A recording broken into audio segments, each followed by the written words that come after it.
The iron wheels sang a lonesome, grinding song against the rails, a rhythm that had become the beat of Eleanor Vance's heart for more days than she could count. The train car was a cramped, stuffy box filled with the smell of coal smoke, sweat, and the dry, dusty air of the West. Outside the grimy window, the world was a vast, unforgiving canvas painted in shades of gold and brown.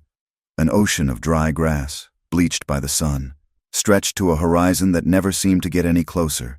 The sky was a pale, endless dome, and the only break in the monotony were the distant, monolithic rock formations that rose from the plains like ancient, sleeping giants, baking under a relentless autumn sun. It was a beautiful country, she supposed, but its beauty was harsh, lonely, and it made her feel impossibly small. Eleanor sat pressed against the glass, a ghost in a fine eastern dress of dark wool that seemed to absorb the oppressive heat. She was barely into her 20s, with a quiet, observant nature that she had learned to use as a shield.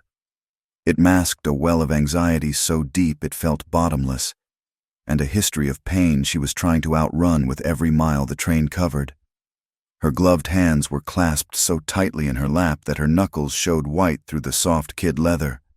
She was a ship without an anchor, sailing toward a port called Redemption Creek, and a man she had never met. Mr. Alistair Abernathy. His name was a stone she rolled over and over in her mind. His letters, penned in an elegant, forceful script, had promised stability, respectability. They were words she clung to like a drowning woman to a piece of driftwood. She was not just seeking a husband, she was fleeing a fire that had consumed her entire world. The scandal in Boston had been a quiet, vicious thing, a false accusation whispered in drawing rooms and parlors until it became a roar that shattered her family and her reputation. A lie told by a powerful man to cover his own sins had rendered her ruined. Her family, who valued their good name above all else, had turned their backs, leaving her with a choice that was no choice at all: disappear into the anonymity of the West or fade into nothingness. She pulled one of his letters from her reticule, the paper soft and worn from countless readings. His words were formal, eloquent, almost cold in their precision. He wrote of his extensive ranch, of his standing in the community, of his desire for a suitable companion to share his life. He promised her a home, protection, a life of comfort. He promised her a clean slate. She traced the loops and swirls of his signature, trying to convince herself that this was a prudent choice, a path to salvation.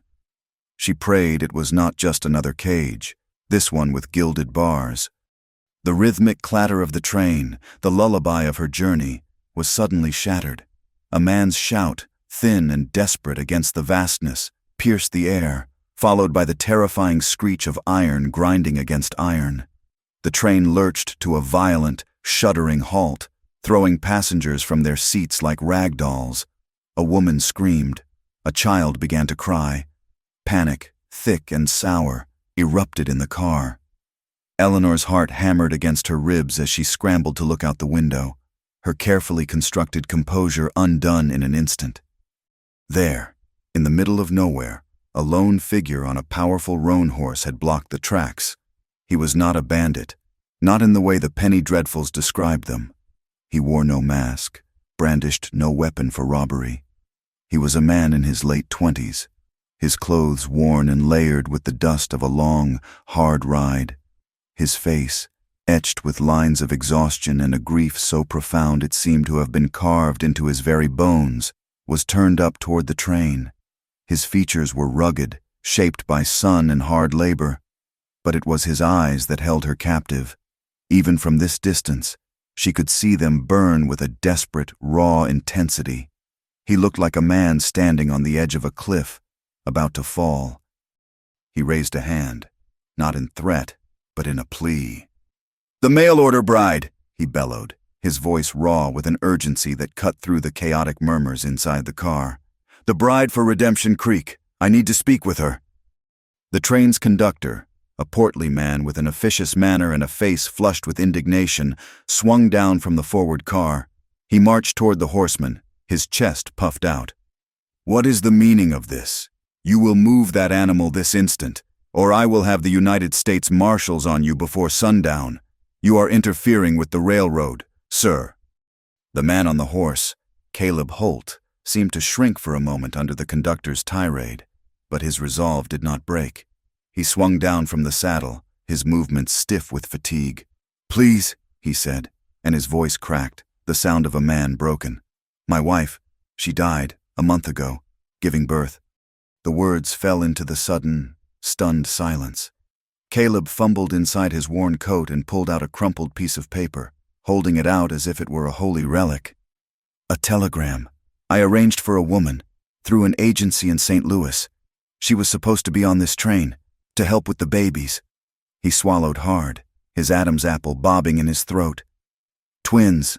I have newborn twins." His desperation was a palpable thing, a raw wound exposed for all the world to see. "I have been riding for 2 days, he continued, his voice thick with unshed tears. "I had to leave them with old Mrs. Gable, and she is frail. I was terrified to leave them, but I am more terrified they will not survive without a mother. Please, I just need to know if she is here." It was a moment of intense, excruciating public vulnerability, a man's private agony laid bare under the uncaring sun for a train full of strangers to witness. Eleanor, who had been frozen with the same fear as the other passengers, felt something shift inside her. A profound jolt of empathy, sharp and unexpected, pierced through her terror. She saw past the wild spectacle of a man stopping a train to the core of his pain. She did not see a madman. She saw a father, drowning in a sea of grief and fear. The other passengers saw something else entirely. Murmurs rippled through the car. Disgraceful, a dangerous ruffian. What kind of man airs his troubles like that? Their disdain was as thick as the dust on the windows. They saw a disruption, a threat, a man whose poverty and desperation were an offense to their own comfortable passage. The conductor, feeling the pressure of his impatient and frightened passengers, snatched the telegram from Caleb's hand, glanced at it, and thrust it back at him. "There is no one on my manifest by that name for you, sir. Now, for the last time, clear the track." He turned his back on Caleb, a final, dismissive gesture, and signaled to the engineer. A look of utter devastation washed over Caleb's face. The last sliver of his hope died in his eyes. He looked up at the train, his gaze sweeping across the windows, a wild, searching look. In a moment of sheer, gut-wrenching desperation, as the train began to hiss and groan, preparing to move, he threw his head back and shouted the words that would echo in Eleanor's soul for the rest of her life. "Be my wife, my twins need you." His plea was not for the train in general, not for the world at large. It was directed, with an uncanny, magnetic force, straight at Eleanor.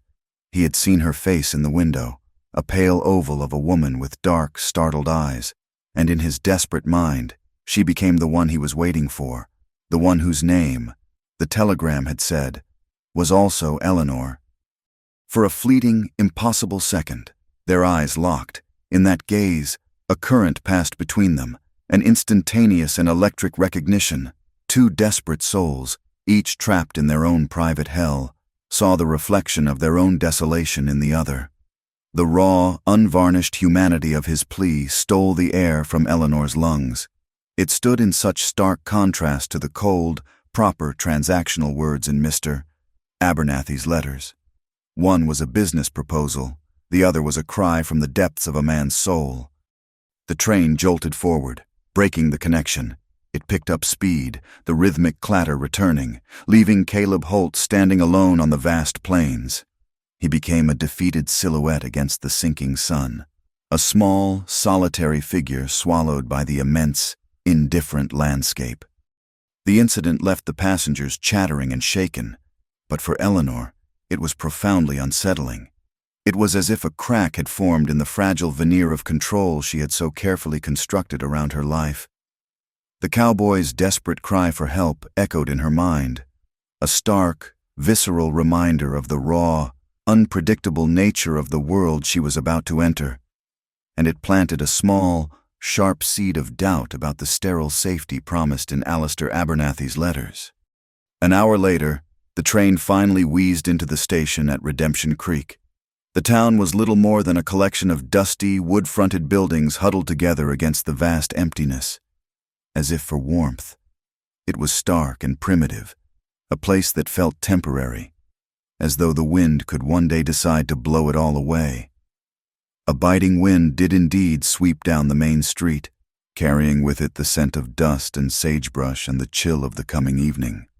Waiting on the platform, standing apart from the few others who had gathered, was a man who could only be Alistair Abernathy.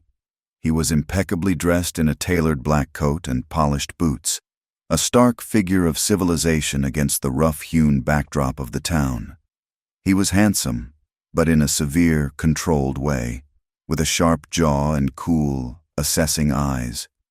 He was older than she had expected, perhaps by 10 or 15 years. He was the very picture of prosperity and power, and as he stepped forward, the other people on the platform instinctively made way for him. He was, Eleanor realized, the owner of not just the largest ranch in the territory, but of the town itself. "Miss Vance," he said. His voice was deep and cultivated, without a trace of a Western drawl. "I am Alistair Abernathy. Welcome to Redemption Creek." His greeting was polite, but his eyes moved over her in a swift, comprehensive appraisal, like a man judging a prize mare he had just purchased. There was no warmth in his gaze, only a cool satisfaction. He took her arm, his grip firm, possessive. "It was a long journey," Eleanor said, her voice a little shaky. "There was a delay. A man stopped the train." Abernathy's lips thinned into a semblance of a smile. "Irrelevant frontier trouble, my dear," he said, his tone dismissing the incident and her concern in one smooth motion. "You will find that this land is full of uncivilized men with uncivilized problems. It is not something that need concern you." His message was clear. Such matters were beneath them. As he led her from the platform and down the dusty main street, Eleanor felt the eyes of the town upon her. She saw the way the townspeople reacted to Abernathy, the way men tipped their hats and women offered tight, nervous smiles. It was a mixture of deference and something else, something that looked a lot like fear. Their smiles did not reach their eyes. She felt their curious, judgmental stares on her own back. The new woman, Abernathy's property. The initial wave of relief at having arrived safely was quickly replaced by a creeping sense of unease. The town felt every bit as suffocating as the train car had been. Her new life, she thought, her salvation. They were passing the town's general store, its windows filled with sacks of flour, bolts of cloth, and tins of goods, when she saw him. Through the grimy glass, she caught a glimpse of the man from the tracks, Caleb Holt. He was standing at the counter, and on the floor beside him was a wooden crate. Nestled inside, wrapped in rough blankets, were two tiny babies. He was trying to purchase a can of milk, his movements clumsy and awkward, his shoulders slumped with a grief and fatigue so profound it seemed to be the only thing holding him upright. He was being treated with a thinly veiled contempt by the store owner and the other customers. They gave him a wide berth, whispering to one another behind their hands and casting sideways glances at the crate on the floor. As she drew closer, walking on Abernathy's arm, Eleanor overheard a snippet of a woman's sharp whisper to her companion. "It is a shame what he is putting those poor things through. Those children of his mother should be with her people." The source of the town's prejudice, the reason for their scorn, was suddenly laid bare. His late wife had not been like them. The sight was a physical blow to Eleanor. Caleb Holt, so vulnerable and struggling, a father trying desperately to keep his children alive in a world that despised him, and beside her, the cold, powerful presence of Alistair Abernathy, a man who dismissed such human desperation as irrelevant frontier trouble. She was standing between two vastly different worlds, two vastly different men, and the path she was on, the one that was meant to be her salvation, suddenly felt like a terrible, irreversible mistake. The harsh reality of her choice and the deep-seated, casual cruelty of this new world settled upon her like the cold, starless desert night. The Abernathy Ranch house was not a home, it was a declaration. It rose from the flat, wind-scoured plains like a monument to a foreign land, a grand two-story structure of dark timber and glass that stared down the rustic simplicity of Redemption Creek. The buckboard ride from town had been silent, with Alistair Abernathy pointing out the vast, endless stretches of his land with a proprietary air. Now, standing in the cavernous entryway, Eleanor felt the last of the prairie dust settle and the first chill of her new life seep into her bones. The house was a world imported from the east, a fortress of civilization against the wilderness. Heavy, dark furniture, polished to a mirror shine, stood in silent, sentinel arrangements on expensive Turkish rugs. The air was still and cool, smelling faintly of beeswax and something else, something sterile and unused. It was meticulously clean, but it was the cleanliness of a museum, not a home. There was no warmth, no clutter of daily life, no personal touch to soften the severe, masculine elegance of the place. It was a mausoleum of wealth, and Eleanor, in her travel-worn dress, felt like a ghost who had wandered into the wrong tomb. He led her upstairs to her room. It was beautiful, undeniably so. A large four-poster bed with a thick down mattress dominated the space, and a rosewood vanity stood against one wall. But it was the window that captured her attention. It was enormous, a single pane of flawless glass that framed the bleak, wind-swept plains as if it were a masterpiece painting. The view should have been breathtaking, a panorama of endless sky and golden grass, but all Eleanor felt was the crushing weight of that immensity. The window was not an invitation to the world outside. It was a constant, glaring reminder of her profound and utter isolation.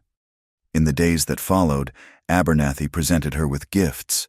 A wardrobe was filled with new dresses of fine wool and silk, chosen by him and sent from a catalog in St. Louis. He gave her a pearl necklace, its beads cool and heavy against her skin, and a pair of delicate silver earrings. But his gestures were hollow, performative.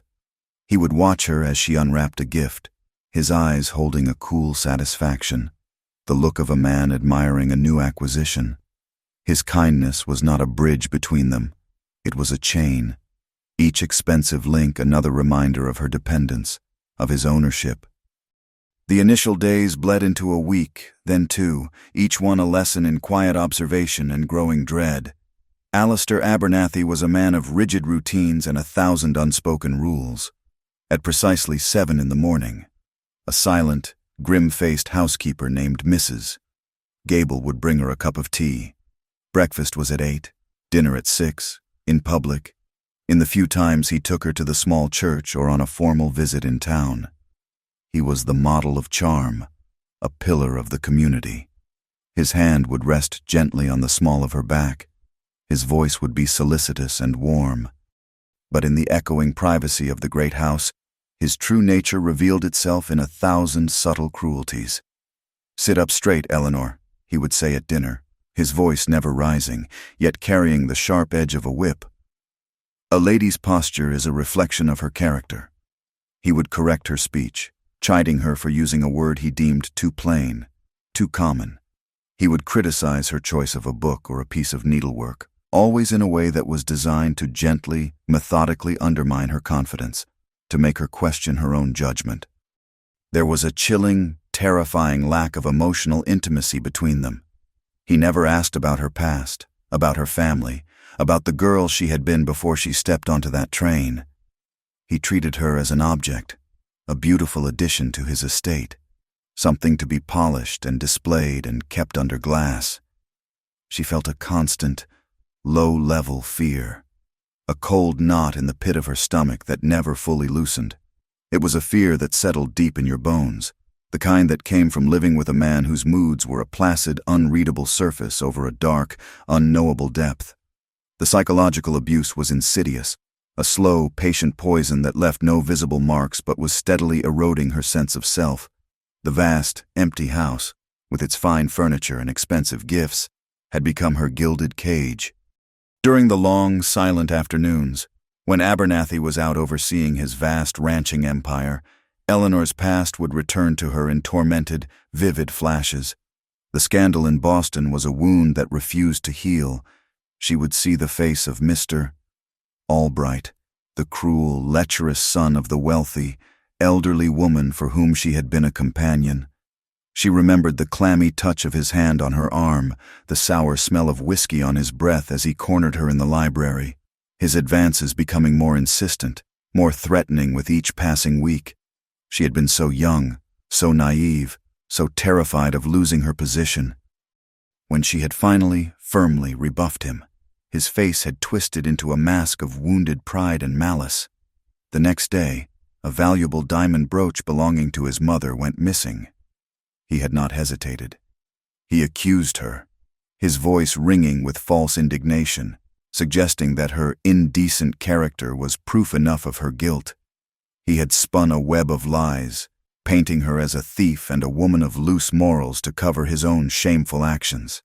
Because of his family's power and her lowly status as a paid employee, the world believed him. She was dismissed without a reference, her name whispered in drawing rooms, her reputation destroyed. The cruelest blow had come from her own family, obsessed with appearances. With their precarious position on the lower rungs of Boston society, they could not bear the disgrace. Her father had looked at her with cold, disappointed eyes and told her she had brought shame upon them all. They had disowned her, casting her out rather than face the scandal. This experience had hollowed her out, leaving her with a deep-seated fear of being judged, a paralyzing feeling of powerlessness. Alistair Abernathy, with his promise of a new life and a respectable name, had seemed like her only chance to escape that shame. She had not understood, until now, that she had only traded one form of imprisonment for another. Her first significant encounter with Caleb Holt after the incident on the tracks happened a month after her arrival. Abernathy was taking her into Redemption Creek to be fitted for a new riding habit, another display of his largesse. As their carriage rolled down the dusty main street, Eleanor saw a familiar, slumped figure emerging from the small building that served as the doctor's office. It was Caleb. He was cradling one of the twins against his chest, and even from across the street, she could hear the baby's weak, feverish cries. He looked even more worn down than he had on the plains. His face was gaunt, his eyes hollowed out with sleeplessness and worry. He moved with the slow, heavy steps of a man carrying the weight of the world. As he stepped off the boardwalk, his gaze lifted and met hers across the dusty expanse. The same jolt of recognition, of a shared and desperate humanity, passed between them. It was a silent, loaded exchange that lasted only a second but felt like a lifetime, an acknowledgement of everything unsaid, of the chasm of pain that separated them from the rest of the world. Abernathy noticed the glance. His grip on Eleanor's arm tightened, his fingers digging into her flesh possessively. "Do not look at him," he said, his voice a low, venomous hiss. "He is nothing but a squaw man, white trash who forgot his place." The poison in his words was startling, revealing the deep, ugly prejudice that festered just beneath his civilized veneer. He leaned closer, his voice dropping to a cold whisper meant only for her. "You will stay away from his kind, Eleanor. Do you understand me?" The confrontation solidified Caleb as a forbidden, dangerous figure in her new life, but Abernathy's contempt, his cruel dismissal of a man's profound suffering, only made Caleb more compelling in her eyes. The warning was not a deterrent, it was a spark on dry tinder. Driven by a compassion she could no longer suppress, a compassion that felt like the only authentic part of herself left, Eleanor began to seek information about Caleb. She could not ask directly. Any interest would be seen as a transgression. So she learned to listen. She learned his story in fragments, pieced together from the hushed gossip of the townswomen she passed on the street, and from the guarded, reluctant remarks of Mrs. Gable in the house. Caleb's wife, they said, had been named Morning Dove. She was a gentle, intelligent woman from a local tribe, a woman who had been educated at a mission school and spoke English as well as any of them. Their love, it was whispered, had been a genuine and scandalous thing. a defiance of the rigid, unwritten laws of the West. They had been happy, living on a small, isolated patch of land that Caleb had homesteaded, a world away from the judgment of Redemption Creek. Their happiness ended when she died, giving birth to their twins. It was a tragedy the town gossip spoke of with a grim satisfaction, a divine punishment, they murmured, for their unnatural union. Now Caleb was a pariah. He was blamed in some unspoken way for his wife's death, and left to raise two infants in a community that despised them for the blood that ran in their veins. This knowledge settled in Eleanor's heart like a stone. She saw a reflection of her own status as an outcast in his suffering. She, too, had been judged and condemned by a society that did not understand her, that did not care to know the truth. Her empathy for him deepened into a fierce, protective ache. The landscape, the vast, silent witness to her life, continued to be her only confidant. Abernathy allowed her to take long, solitary walks on his land, as long as she did not stray too far from the house. In the stark, brutal beauty of the plains, she found a strange and lonely comfort. The wind that whipped endlessly across the prairie felt like a cry of freedom she could not utter. The endless horizon, that sharp line where golden earth met pale sky, represented both the terrifying emptiness of her new life and the tantalizing possibility of a world beyond Alistair Abernathy's control. The changing colors of the sky at dawn and dusk, the stubborn resilience of the wildflowers that grew in the rocky soil, the sudden, violent thunderstorms that swept across the plains like a fit of rage, all of it served as a mirror for the turbulent emotions within her, her few fragile glimmers of hope, her deep and constant sorrow, and the simmering, suppressed anger that was slowly beginning to build. As the days grew shorter and the wind grew colder, Abernathy's controlling nature intensified. He seemed to sense the shift in her, the tiny, imperceptible ways she was resisting his hold. He forbade her from going into town alone, claiming it was for her own safety.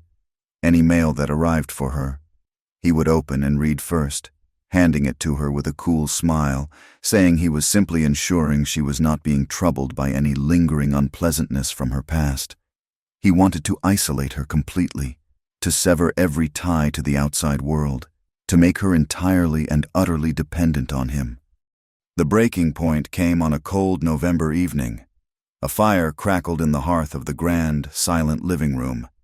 Abernathy was reading a financial paper from the East, and Eleanor had taken out a small, worn book of poetry she had managed to bring with her from Boston.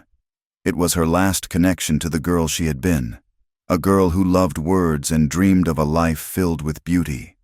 He looked up, his eyes falling on the book in her hands. "What is that?" he asked. "Poetry, Alistair," she said softly. He held out his hand. "Let me see it." She hesitated for only a moment before passing it to him. He leafed through the pages with a dismissive air, a small, cruel smile playing on his lips. "Frivolous," he said, the word a judgment. "Sentimental waste of time for idle women. Your mind should be occupied with more practical matters. Eleanor, the running of a household, the duties of a wife." And then, with a casual, deliberate movement, he tossed the book into the fire. Eleanor gasped, a small, choked sound. She watched, horrified, as the flames licked at the cover, curling the pages, turning the words she had treasured into black, floating ash. The act was small. It was quiet. But it was the most violent thing she had ever witnessed. It was not just a book he had burned. It was a piece of her. It was a clear, brutal statement of his intent. He did not just want to control her actions. He wanted to control her mind, her heart, her very soul. In that moment, watching the last of her past turn to smoke, she finally, truly understood that she was living with a monster. A few days later, racked with guilt and a burgeoning sense of defiance that had been sparked by the fire, Eleanor was arranging linens in the upstairs hall when she overheard Mrs. Gable speaking in a low voice to one of the ranch hands in the kitchen below. "That Holt fellow's baby is ailing badly," the man said. "The little girl. Doctor says she has a fever that will not break. He does not think the poor thing will last the week." The words struck Eleanor with the force of a physical blow. She stood frozen, the clean, crisp scent of the linens filling her senses as the image of Caleb's grief-stricken face filled her mind. The injustice of it all, the cruelty of a world that would let two innocent babies suffer because of their heritage, was more than she could bear. That evening, a traveling peddler stopped at the ranch, a rare and welcome distraction. While Abernathy negotiated the purchase of some tools, Eleanor, her heart pounding, approached the man's wife. Using the generous allowance that Abernathy gave her, another tool of his control, she quietly purchased a small bottle of fever medicine and a container of goat's milk, which she had heard was easier for infants to digest than cow's milk. That night, she waited until the house was dark and silent, until the rhythmic ticking of the great-grandfather clock in the hall was the only sound. Under the cover of darkness, she slipped out a side door, a woolen shawl pulled tight around her shoulders against the biting wind. Fear was a cold, hard knot in her stomach, but it was overshadowed by a strange, exhilarating sense of purpose. She walked quickly, keeping to the shadows, until she reached the edge of Abernathy's property, a place where a barbed wire fence separated his land from the open range. She knew from the servants' chatter that a little-used trail not far from here led toward Caleb's small ranch, and she knew of the landmark they sometimes mentioned, a massive, lightning-scarred cottonwood tree that stood alone on a small rise. She found it easily, its gnarled, skeletal branches a dark silhouette against the star-dusted sky. Her hands trembling, she placed the small package of medicine and milk at the base of its trunk. It was a small act, a desperate, anonymous gesture of kindness. But for Eleanor, it was a monumental step. It was her first act of true agency since arriving in this desolate land. It was a secret connection, a thin thread of hope and defiance forged with the suffering man the world had told her to hate.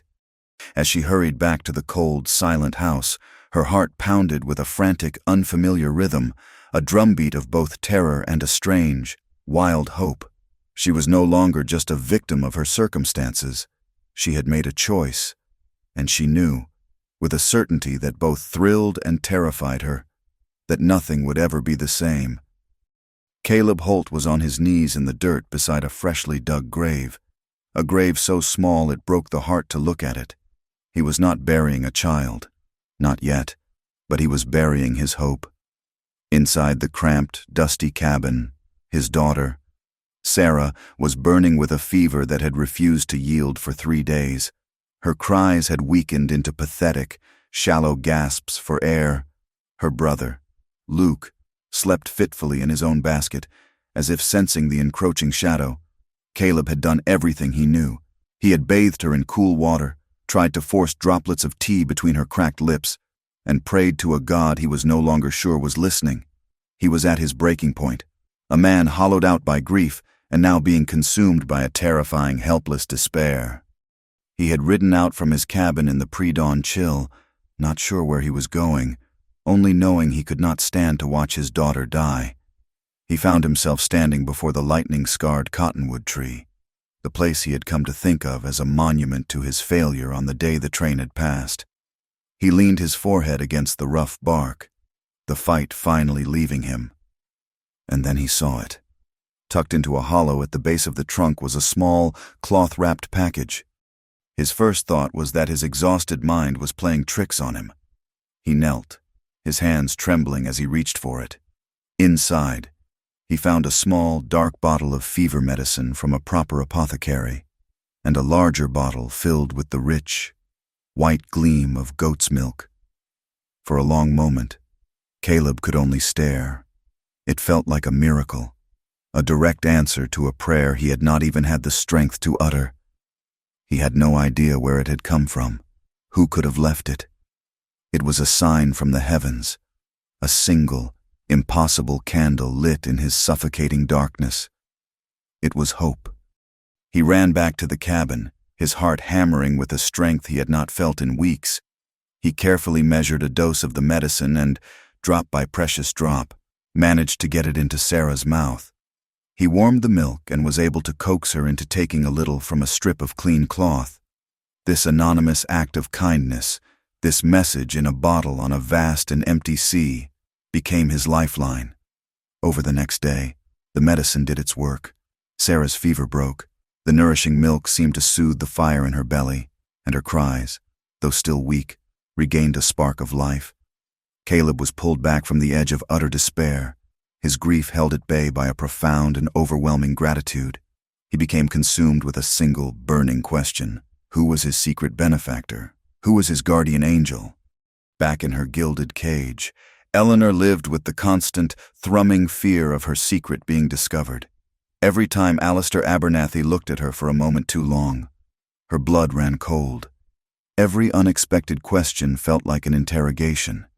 But the act of rebellion, that single, secret journey in the dark, had awakened something in her that had long been dormant. She felt a new, unfamiliar sense of purpose. The fear was still there, but it was now accompanied by a defiant strength. She began to push back against Abernathy's control in small, almost imperceptible ways. When he laid out a severe gray dress for her to wear one morning, she quietly stated, "I believe I will wear the blue one today." Alistair. The look he gave her was sharp, questioning, but he said nothing. On her daily walks, she would purposefully take a different path than the one he had suggested. A small declaration of her own will. These were tiny, silent victories, but they were crucial for her psychological survival. They were proof that the woman who had left the package under the cottonwood tree was still alive inside her. Abernathy, a man exquisitely sensitive to any challenge to his authority, noticed this subtle shift. His control, in turn, became tighter, his words sharper. The psychological warfare between them escalated. More and more. He began to speak of his first wife, Margaret. Margaret understood a man's needs, he would say over their silent dinners. She never troubled me with frivolous opinions. She was the model of a perfect, silent, and obedient wife. He spoke of her death as a sudden, tragic illness, but there was always a chilling ambiguity in his tone, a veiled threat that Eleanor understood completely. He was reminding her of the fate of women who displeased him, but his threats only fueled her quiet defiance. Her secret aid to Caleb continued. She learned to be cunning. When the traveling merchant returned a few weeks later, she met him away from the main house, claiming she needed to purchase some thread. She traded a pair of the silver earrings Abernathy had given her for a generous supply of soft flannel and warm yarn. In the long, lonely hours in her room, she secretly worked, her needle flying. She sewed small, simple gowns and knitted warm bonnets and booties for the twins. She left these packages at the same lightning-scarred cottonwood tree. The tree was no longer just a landmark. It had become a sacred, secret space, the only place in the world where she felt truly herself. For Caleb, the tree had become a shrine. When he found the first package of expertly made baby clothes, he knew his benefactor must be a woman of great skill and compassion. He began to check the spot every few days, his heart quickening with anticipation, and he started leaving things in return. They were not payments, but simple, heartfelt acknowledgments, his half of a silent conversation between two lonely souls. A handful of purple wildflowers he had found blooming in a sheltered ravine, a uniquely shaped river stone, worn smooth and gray by the water, and finally, a small bird, carved from a piece of cottonwood bark with his pocket knife, its wings outstretched as if in mid-flight. A major emotional climax, the moment that would change everything, occurred on a bright, cool afternoon in late winter.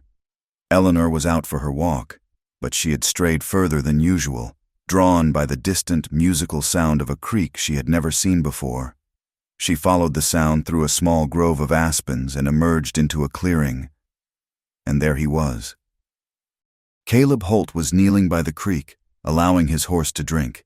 The twins, Luke and Sarah, were sleeping soundly in woven baskets strapped securely to the saddle. He looked up as she approached, his body tensing. The meeting was sudden, accidental, and the air between them was immediately tense and charged with 1,000 unspoken emotions. He rose slowly to his feet. He was taller than she remembered, his shoulders broader. The grief and exhaustion were still etched on his face, but there was a new light in his eyes, a flicker of the hope she had secretly given him. He reached into his pocket and pulled out the small, carved wooden bird. He held it out on the palm of his calloused hand. "Was this you?" he asked, his voice low and rough. He recognized her, from the train, from that brief, charged glance in town, in the quiet of the wilderness, with no one else to see. Something clicked into place. Eleanor's heart hammered against her ribs. She was terrified. This was the man Abernathy had forbidden her to even look at.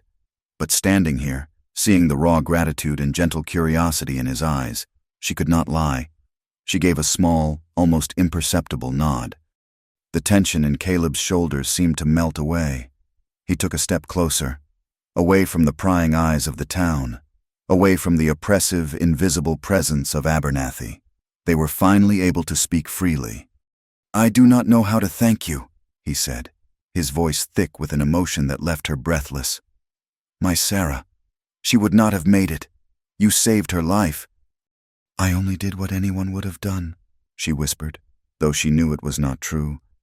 "No," he said, shaking his head. "No one else did."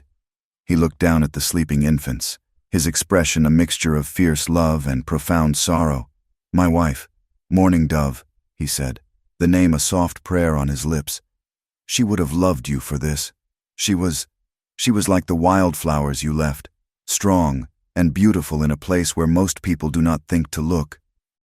He spoke of the prejudice they had faced, the way the town had shunned them, the loneliness that had been their constant companion even when they had each other. And now, he was truly alone, left to raise 2 children in a world that saw them as a mistake. Hearing the story from his own lips, feeling the weight of his sorrow, Eleanor found herself confiding in him. She did not tell him the specifics of her past, of the lie that had ruined her in Boston, but she spoke of the crushing weight of her own isolation, of the silence in the grand house, of her fear. "I feel like a ghost," she confessed, the words tumbling out before she could stop them. "A ghost in my own life." It was a moment of profound, soul-bearing connection. He did not pity her. He understood. Caleb looked at her, truly looked at her, and saw past the fine dress and the quiet, timid exterior to the strength and courage that had compelled her to risk everything for a stranger. And she looked at him and saw past the grief-stricken, rugged appearance to the unwavering decency and gentle heart of the man beneath.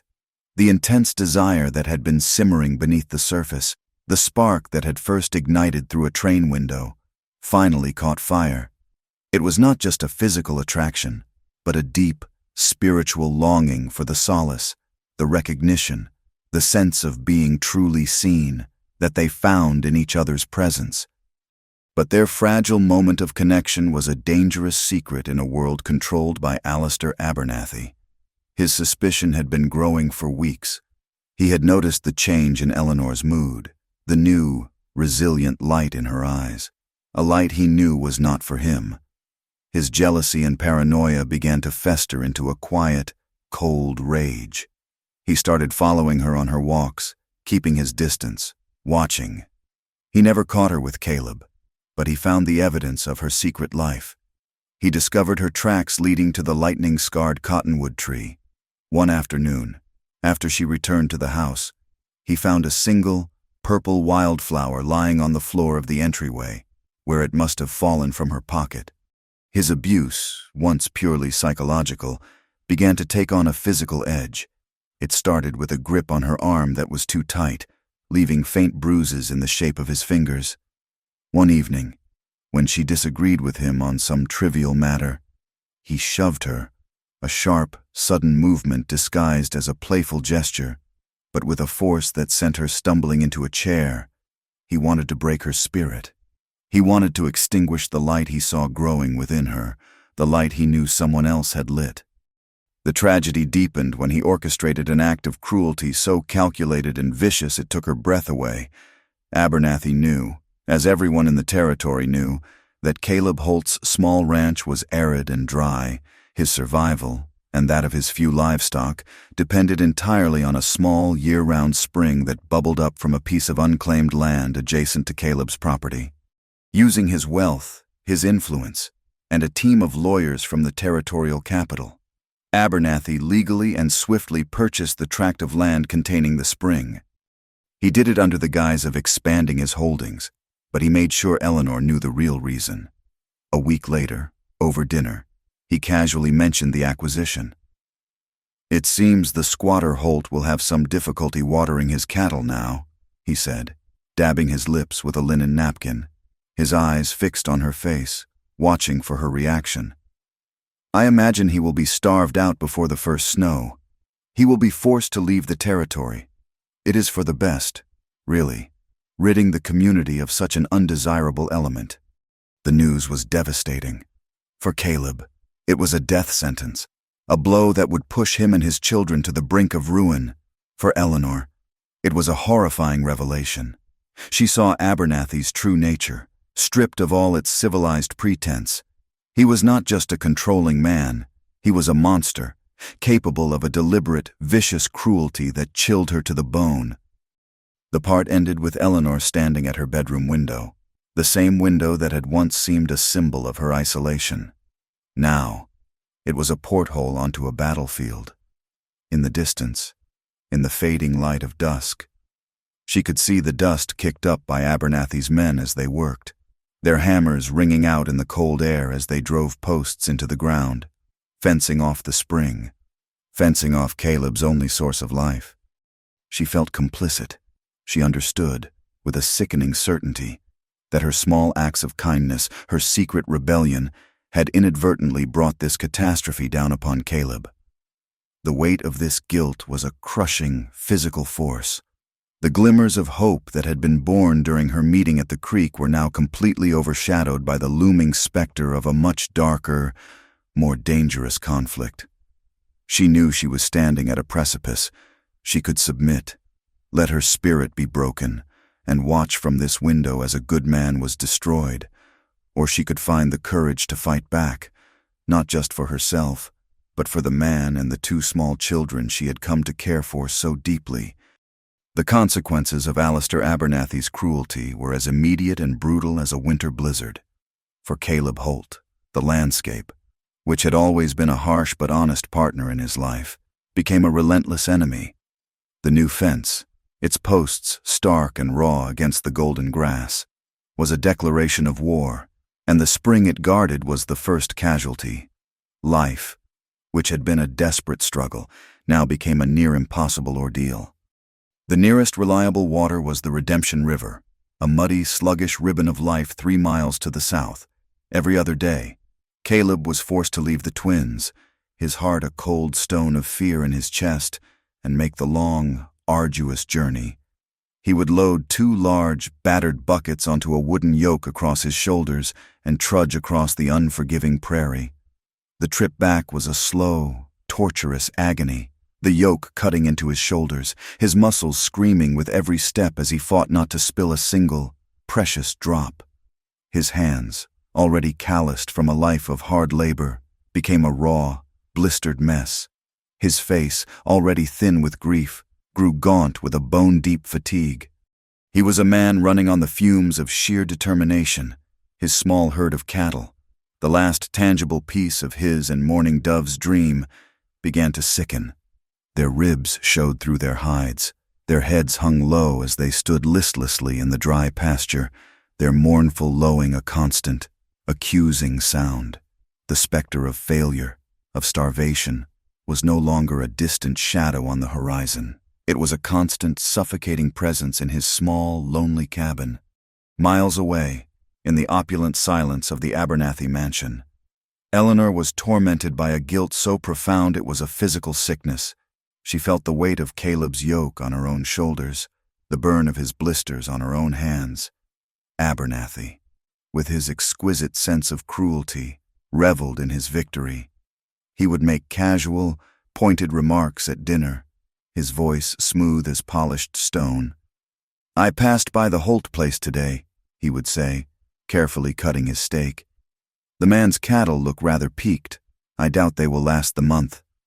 He would watch her then, his cool, gray eyes searching her face for any flicker of a reaction, any sign of her allegiance. His psychological torture was relentless. He was testing her, daring her to show her heart so that he could have the satisfaction of crushing it. The atmosphere in the grand house became suffocatingly tense. The echoing silence was punctuated only by Abernathy's cold, cutting remarks and the frantic, silent beating of Eleanor's own heart. She felt like a prisoner on death row, watching the calendar, knowing that with every passing day, Caleb was being pushed closer to ruin. Her secret trips to the cottonwood tree had stopped. The risk was too great, the fear of Abernathy's discovery too paralyzing. The loss of that silent connection, that small, secret act of defiance, was a physical ache that left her feeling more alone than ever. The turning point came without warning, carried on the back of a wind that seemed to rise from the very depths of hell. It was an unseasonal dust storm, a monstrous, churning wall of brown that engulfed the entire region. The sky, which had been a pale, winter blue, turned a sickly, bruised yellow. The wind did not just blow, it howled, a vengeful, mournful spirit that stripped the last leaves from the cottonwood trees and sand-blasted the sides of the house with a relentless fury. The storm was a powerful, violent externalization of the tempest raging inside Eleanor. She stood at her window, watching the world disappear into the brown maelstrom, feeling a strange kinship with its destructive power. Abernathy, irritated by the storm and by Eleanor's increasingly somber and withdrawn mood, had been drinking heavily since midday. The whiskey loosened the tight, careful control he normally exerted over himself. He came to stand behind her, his presence a heavy, menacing weight in the room. "You are quiet today, Eleanor," he said, his words slightly slurred. "Are you pining for your friend, the squatter? Are you worried his half-savage children will go thirsty?"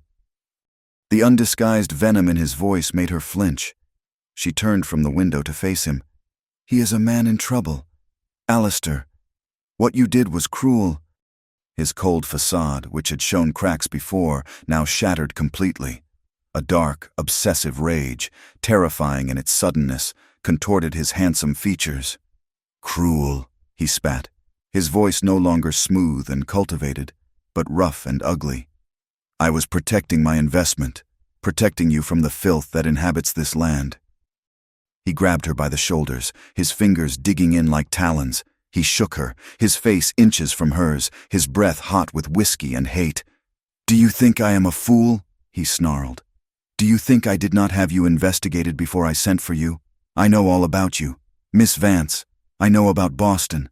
I know about the Albrights. I know you are a ruined, worthless woman with nowhere else to go." His words were a physical blow, stealing the air from her lungs. He knew. He had known all along. Her secret shame, the wound she had traveled 2,000 miles to escape, was no secret at all. "You have nothing," he continued, his voice a venomous torrent. "No family, no reputation. I am your only salvation. I took you in when no one else would have you. You belong to me, Eleanor. You are my property, body and soul, and you will learn to be grateful." She tried to pull away, a strangled cry of protest escaping her lips. It was that sound, that small act of defiance, that pushed him over the edge. His hand came up, and he struck her, a sharp, stinging blow across the face that sent her reeling backward. The sound of the slap was shockingly loud in the silent, storm-battered room. She stumbled, her hand flying to her cheek, where the imprint of his fingers was already beginning to burn. For a long, paralyzed moment, she could only stare at him, her mind reeling with the shock of the blow. It was the first time he had been so overtly violent, the first time his cruelty had left a visible mark. But then, through the shock, something else rose up inside her, something she had not felt in years, a clarifying, white-hot fury. In the brilliant, searing light of that rage, the last of her fear was burned away. It was replaced by a single, cold, absolute certainty. She would die if she stayed in this house. She would not let him break her. She would not let him extinguish her. She would escape, or she would die trying. The escape was a visceral, harrowing nightmare set against the apocalyptic backdrop of the raging storm. She waited, her body trembling with adrenaline. As Abernathy finished the bottle of whiskey, his rage giving way to a drunken, rambling monologue before he finally slumped into a chair and passed out into a stupor. Now, it had to be now. She had nothing but the clothes on her back. She moved silently through the grand, tomb-like rooms, her heart pounding a frantic rhythm against her ribs. In the library, her eyes fell upon the small, sharp, silver letter opener on Abernathy's desk. Without a second thought, she took it, concealing it in the sleeve of her dress, a tool of words and correspondence, now her only weapon. The house she had once seen as a fortress of civilization now felt like a tomb she had to flee. Every creaking floorboard under her feet, every violent gust of wind that rattled the window panes, sounded like a shouted alarm. She slipped out the kitchen door and into the maelstrom. The force of the wind almost knocked her from her feet. The air was a thick, choking soup of dust and grit. It was impossible to see more than a few feet in any direction. The journey to Caleb's ranch, which would have been a long and difficult walk even in broad daylight, became a brutal, life-threatening ordeal. The wind tore at her dress, ripping the fine fabric. The dust scoured her skin, got into her eyes, her nose, her mouth, making every breath a painful, gritty gasp. She was guided only by a primal, desperate instinct, a sense of direction born of a fierce will to survive. She stumbled through the darkness, through the howling, blinding chaos, her mind fixed on a single point of light in the storm: Caleb's cabin. The harsh western landscape was at its most terrifying, an active, malevolent antagonist she had to overcome. She fell, the wind knocking her down, her hands and knees scraping against the rocky ground. She got up, she fell again, she got up again. She would not stop. After what felt like an eternity, an age of fighting against the storm, she stumbled onto his property, recognizing the faint outline of his small barn. She pushed onward, her legs leaden, her lungs burning, until the dark, low shape of his cabin appeared through the swirling dust. She reached the door and collapsed, her strength finally giving out. She was a battered, broken, barely recognizable figure. Inside, Caleb had been fighting his own battle against the storm, stuffing rags into the cracks around the door and windows, trying to keep the relentless dust from smothering his children. He heard a faint scratching, a thud against the door, a sound almost lost in the roar of the wind. Cautiously, he pulled back the heavy bar he had placed across it and opened it a crack. He found her crumpled on his doorstep. The moment he saw her, even through the dirt and the torn clothes, he knew. He saw the angry red mark on her cheek, the raw terror in her wide, haunted eyes, and he understood everything without her having to say a single word. There was no judgment, no hesitation, no surprise. There was only a deep, aching recognition. He simply reached down, scooped her up into his powerful arms as if she weighed nothing, and carried her inside. He kicked the door shut against the storm and slid the heavy bar back into place, shutting out the world. Inside the cabin, the contrast with Abernathy's mansion was a physical shock to Eleanor's senses. It was small, a single room sparsely furnished with a rough-hewn table, a few chairs, and a narrow bed against one wall. It smelled of wood smoke, warm milk, and the honest dust of the earth, but it was filled with a palpable warmth, a sense of life that the grand mansion had never possessed. In a shared cradle near the crackling fire, the twins, Luke and Sarah, were sleeping safely, cocooned from the storm's fury. Caleb carried her to the fire and gently set her down in a chair. He tended to her injuries with a gentleness that brought tears to her eyes. His rough, calloused hands that could tame a horse or build a fence, were surprisingly tender as he cleaned the cuts on her face and hands with a damp cloth. He said nothing, his face a mask of grim, quiet fury directed not at her, but at the man who had done this. He disappeared for a moment and returned with a simple, worn cotton nightgown. "It was Mourning Dove's," he said softly. He turned his back to give her privacy as she changed, her torn, ruined dress falling to the floor like a shed skin. He sat with her then, through the long, dark hours of the night, as the storm raged outside, a silent, steady sentinel. This was the profound emotional climax, a quiet moment of grace in the heart of the tempest. There was little need for dialogue. Their shared silence was more intimate than any words could be.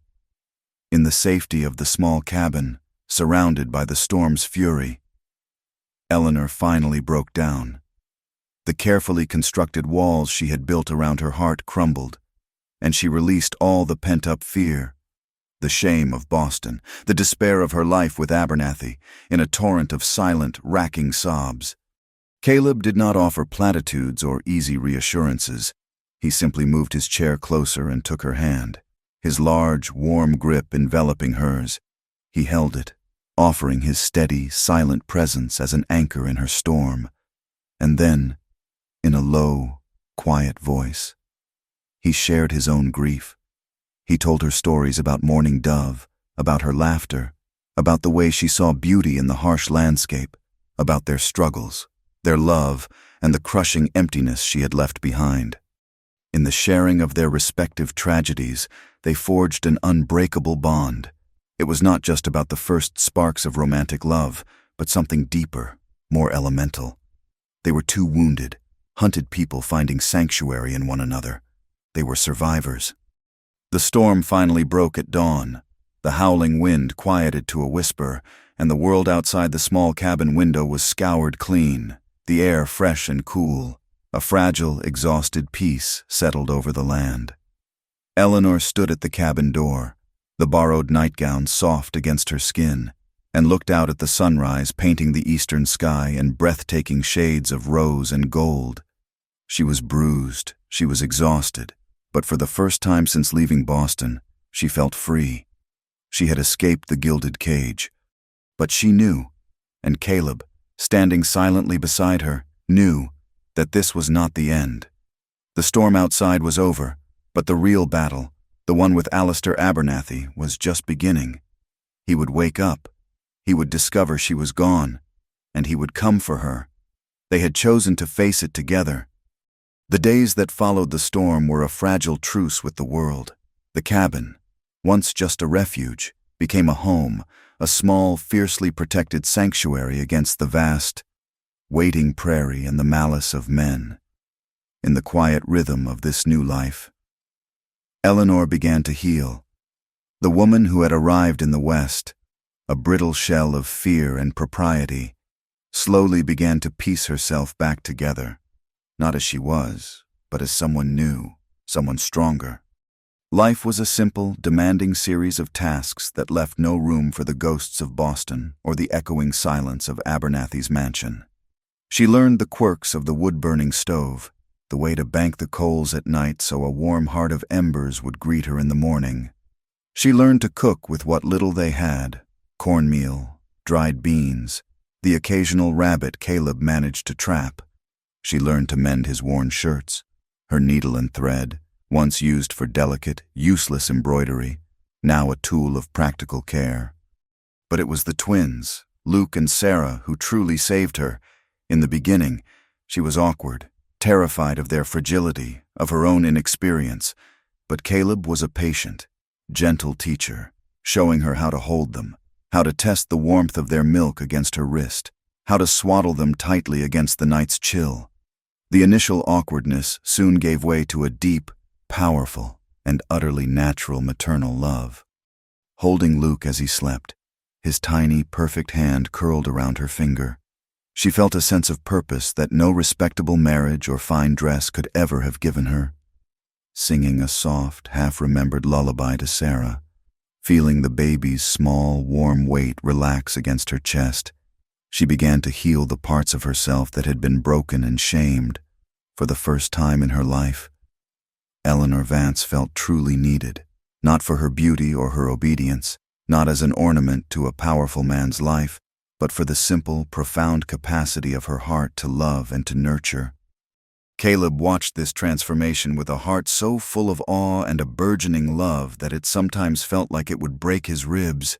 He had seen the bruised and terrified woman who had collapsed on his doorstep, and in the weeks since, He had watched her shed that skin of fear to reveal the resilient, courageous woman beneath. He saw her strength in the determined set of her jaw as she wrestled with a heavy pot.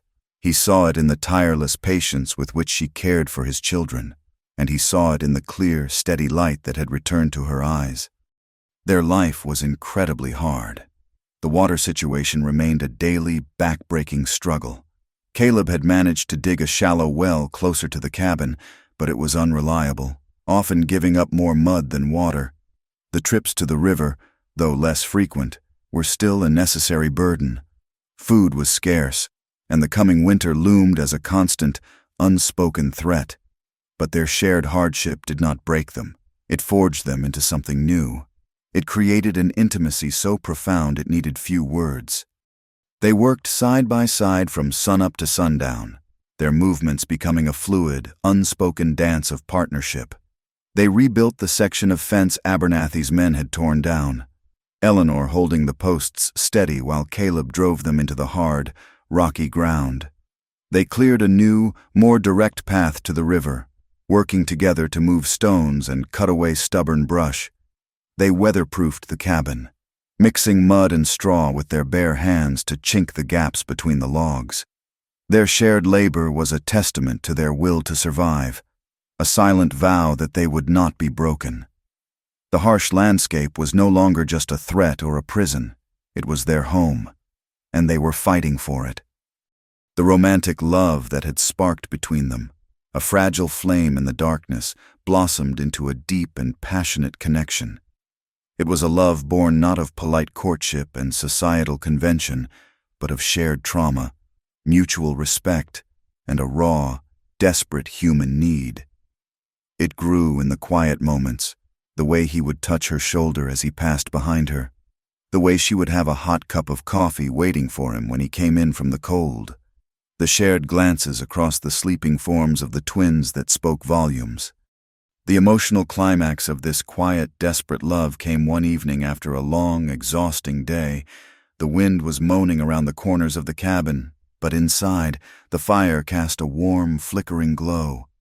The twins were asleep. Eleanor was sitting on the hearth, mending one of Luke's small gowns, and Caleb was sharpening his axe, the rhythmic scrape of stone against steel a soothing, domestic sound. He stopped his work and looked at her, his gaze intense.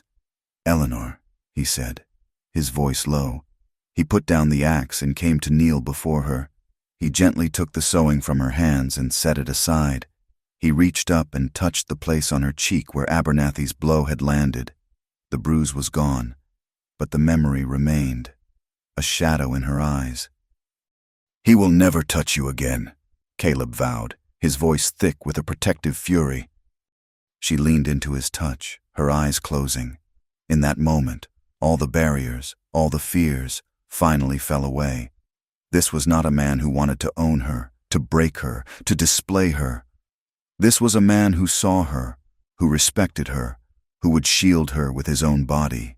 In Caleb's arms, in the warmth and safety of the small cabin, she could finally reclaim her own body, a body that Abernathy had tried to turn into a symbol of her shame and subjugation. For Caleb, it was the first time he had allowed himself to truly open his heart to another woman since Mourning Dove's death, a letting go of a grief he had thought would be his only companion for the rest of his life. Their coming together was not an act of frantic desire, but of ultimate trust and profound vulnerability.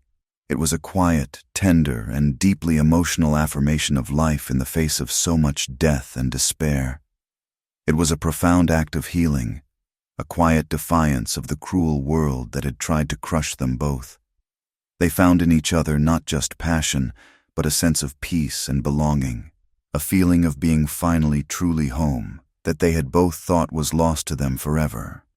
But their idyllic sanctuary, their small, fragile world of two, could not remain hidden forever.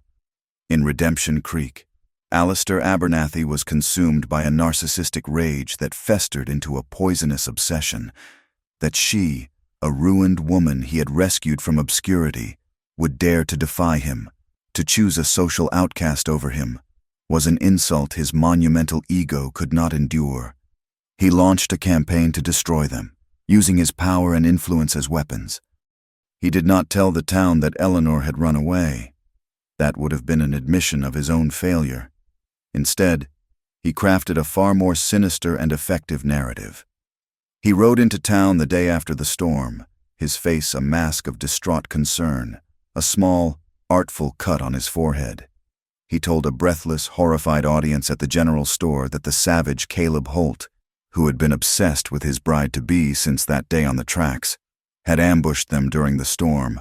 He claimed Holt had beaten him senseless and kidnapped the terrified, screaming Eleanor, dragging her off to his squalid cabin. He played the part of the distraught, respectable fiancé to perfection, and the town, a place already steeped in a deep and bitter prejudice against Caleb, readily believed him. The story spread like wildfire, each telling adding more lurid, imagined details. The social prejudice that had once been a quiet, simmering undercurrent in Redemption Creek now boiled over into open hostility. Caleb Holt was no longer just an outcast. He was branded a kidnapper, a violent assailant, a menace to the community. And Eleanor was no longer the respectable, mysterious mail-order bride. She was painted as a fallen woman, a whore who had shamed the town and thrown her lot in with a man of a lesser race. The full force of the town's venom became clear the following week. Their supplies were dangerously low, and Caleb, his face set in a grim, determined mask, knew he had to risk a trip into town. He left Eleanor with his rifle and a promise to be back before dusk. When he rode down the main street of Redemption Creek, it was as if he were a leper. Men turned their backs on him. Women pulled their children close and hurried away. He entered the general store, and the cheerful chatter immediately ceased. The store owner, a man Caleb had known his entire life, stood behind the counter, his arms crossed. "We do not have anything for you here, Holt," the man said, his voice cold and flat. "I have money, Silas," Caleb said, placing a few coins on the counter. "I just need flour and salt." "I said, we do not have anything for you," the owner repeated, his eyes like chips of ice. One of the men loafing by the stove spat a stream of tobacco juice onto the floor near Caleb's feet. Caleb stood there for a long moment, the humiliation a hot, bitter taste in his mouth. He slowly picked up his coins and walked out, his back straight, his dignity his only shield. He was a complete outcast, and by extension, so was Eleanor. They were utterly isolated, under a social and economic siege. Soon, the threat became physical. Abernathy, knowing the law was a tool he could bend to his will, went to the town sheriff, a weak-willed man who owed Abernathy more than a few favors. Arguing that he was Eleanor's official fiancé and legal guardian, Abernathy deputized a group of his own ranch hands and some of the more thuggish, bored residents of the town to form a posse. Their official mission was to keep the peace and ensure the safety of Miss Vance. Their real mission was to terrorize Caleb and Eleanor into submission. The war of attrition began. They would ride by the ranch late at night, their drunken whoops and hollers echoing in the darkness, firing their pistols into the air to shatter the fragile peace. They sabotaged his equipment, cutting the leather on his saddle and breaking the handle of his axe. In an act of particular cruelty, they found the shallow well Caleb had dug and emptied a bag of lye into it, poisoning the water and destroying days of back-breaking labor. Justice was not just unlikely, it was impossible. Caleb rode to the sheriff's office to report the harassment, but the sheriff just shrugged, his eyes refusing to meet Caleb's. "Sounds like boys letting off some steam. Holt," he said dismissively. "And as for that well, maybe you should have dug it on your own property." There was no one to turn to.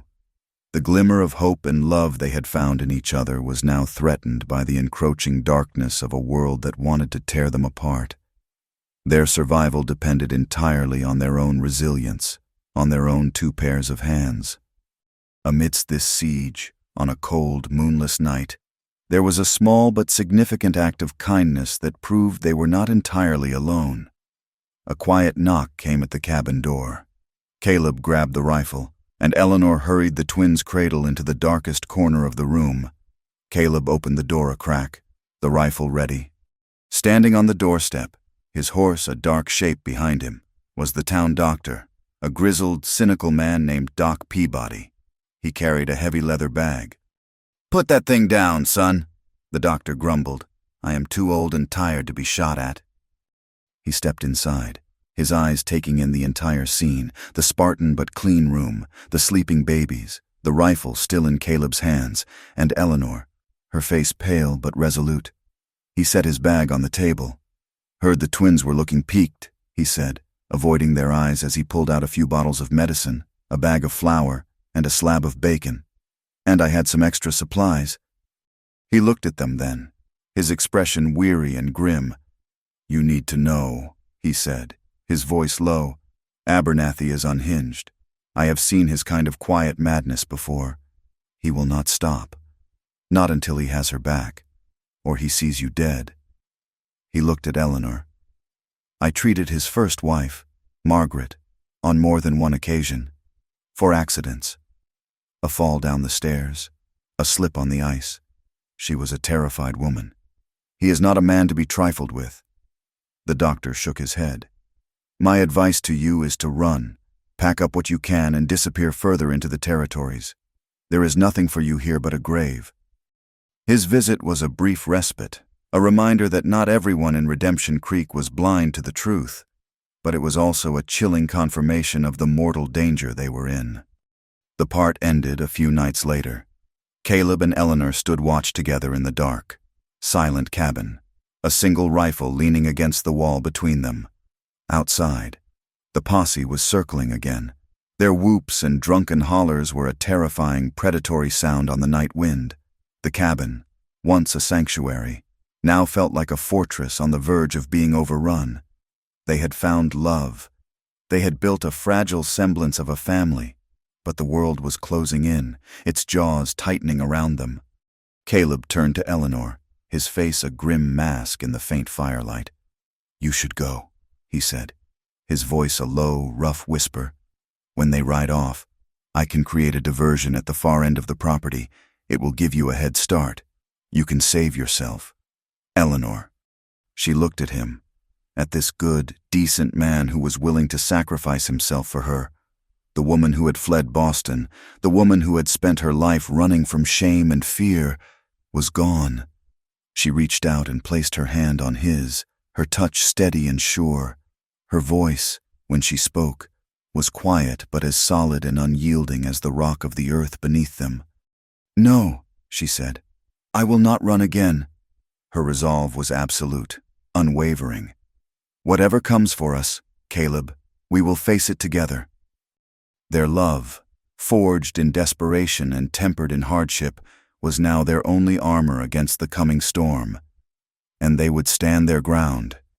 The days that followed became a strange and suspended time, a quiet, humming tension that was the calm before the final, inevitable storm. The nights were sleepless, spent taking turns on watch, the rifle a cold, heavy presence leaning against the wall. The days were filled with a grim, methodical purpose. They were no longer just surviving, reacting to the world's cruelty. They were preparing for a battle. Their work solidified their bond into an unbreakable alliance, a partnership forged in the crucible of fear and defiance. They reinforced the cabin door with a heavy iron bar Caleb found in his small smithy. They boarded up the lower half of the single window, leaving only a narrow slit to see through and to shoot from. Their actions were economical, their conversations sparse, but their understanding of one another was absolute. During this time, Caleb taught Eleanor to handle the rifle. He showed her how to load the cartridges, the metallic click a final, definitive sound in the quiet air. He placed the heavy stock against her shoulder, his hands guiding hers, showing her how to brace for the kick, how to sight down the long, dark barrel. She was a quick study, her movements sure and steady. There was no desire for violence in her, no thirst for blood, only the grim, unwavering determination of a she-bear protecting her cubs. The timid, broken woman who had fled a scandal in Boston was gone, buried somewhere on the brutal, wind-swept plains.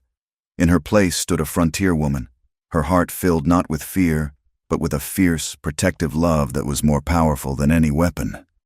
In Redemption Creek, Alistair Abernathy's wounded ego had festered into a malignant obsession. He could no longer tolerate the daily public humiliation of the fact that Eleanor had chosen a penniless outcast over him, the most powerful man in the territory.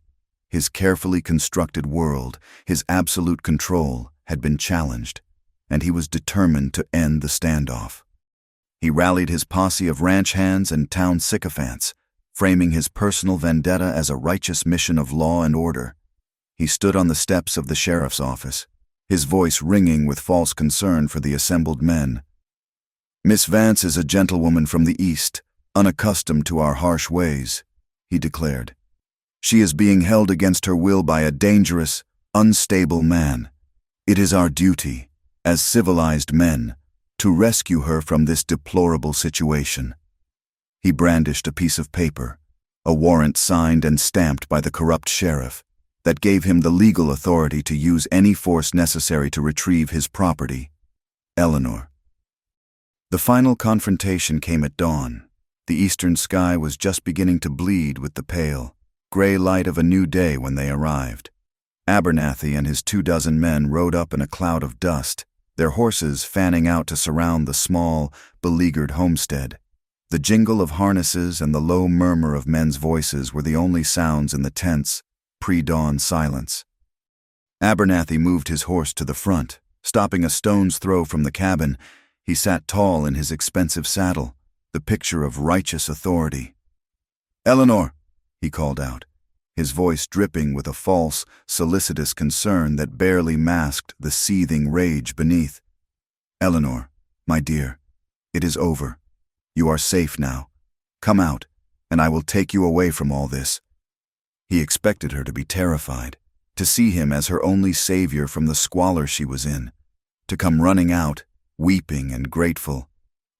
Instead, the cabin door opened, and Eleanor emerged. She did not run, she did not weep. She stood tall and defiant, her shoulders back, her head held high. Caleb was at her side, his hand resting on the rifle at his hip. But this was her stage. This was the ultimate emotional climax of her long and painful journey. She was no longer a victim. She took a few steps forward, into the dusty yard, and confronted Abernathy directly. Her voice, when she spoke, was not loud, but it was clear and strong, and it carried across the tense silence with the shocking clarity of a bell. "There is no one to be rescued here, Mr. Abernathy," she said. She did not plead or argue. She simply, finally, told the truth. She looked past Abernathy, her gaze sweeping over the uneasy faces of the men in the posse. "This man did not kidnap me," she said, her voice unwavering. "I came to him. I fled to him, because the life you offered me, Mr. Abernathy, was a prison." She told them everything. She told them about his coldness, his suffocating control, about the beautiful, silent house that was a gilded cage. She told them about the small book of poetry, her last connection to a life of her own, that he had casually tossed into the fire. She told them about the spring, Caleb's only source of water, that he had stolen out of pure, calculated spite. And then, in a moment of stunning, breathtaking bravery, she pushed the hair back from the side of her face, revealing the faint, yellowish shadow of the fading bruise on her cheek. "This," she said, her voice dropping to a calm, devastating whisper, "is Mr. Abernathy's love. This is the life he offered me." Her testimony hung in the still morning air, a shocking, undeniable accusation against the town's most powerful man. A nervous murmur rippled through the assembled men. Some of them, men who were there more for Abernathy's pay or for the morning's excitement, began to look uneasy, shifting in their saddles. They had come to rescue a damsel in distress, not to serve as the private army for a man who beat women. Abernathy's face, which had been a mask of confident control, twisted into a snarl of pure fury. He had been exposed, his public mask ripped away in front of his own men. "She is lying," he roared, his voice cracking with rage.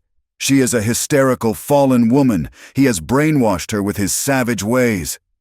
At that critical moment, just as Abernathy was trying to regain control of the narrative. The sound of an approaching wagon cut through the tension. It was Doc Peabody, his grizzled face set in a grim line. He had been alerted to the impending conflict by a stable boy with a conscience and had ridden out as fast as his old horse could manage. He pulled his wagon to a stop, dismounted, and walked into the clearing, his medical bag in his hand. "She is not lying, Alistair," the doctor said, his voice a gravelly counterpoint to Abernathy's rage. The men in the posse turned, their attention captured by this new, respected voice. "I treated your first wife, Margaret, for her accidental injuries on more than one occasion before her untimely death. She had a habit of falling downstairs, did she not? Always when there were no witnesses." Before the shock of the doctor's words could even settle, another unexpected ally stepped forward, a young woman, a saloon girl from the town named Clara, who had been hiding in the back of the doctor's wagon, found her courage. She stepped out, her face pale but her eyes blazing with a long-suppressed anger. Abernathy had used and discarded her months ago, leaving her with nothing but bruises and shame. "He speaks the truth," Clara said, her voice trembling but clear. "Mr. Abernathy has a temper. He likes to hurt women who will not do as he says. He told me so himself." The weight of these two testimonies, one from a respected doctor and the other from another wronged woman, was a dam breaking. It began to shift the tide of opinion among the posse. The deep-seated social prejudice against Caleb Holt was a powerful force, but the visible, corroborated evidence of Alistair Abernathy's depravity was undeniable. Abernathy, seeing his power crumble, his public mask shattered beyond repair, completely lost control. The civilized veneer was gone, revealing the true monster beneath. In a fit of pure, thwarted rage, he drew his pistol from its holster and aimed it directly at Eleanor. But Caleb was faster.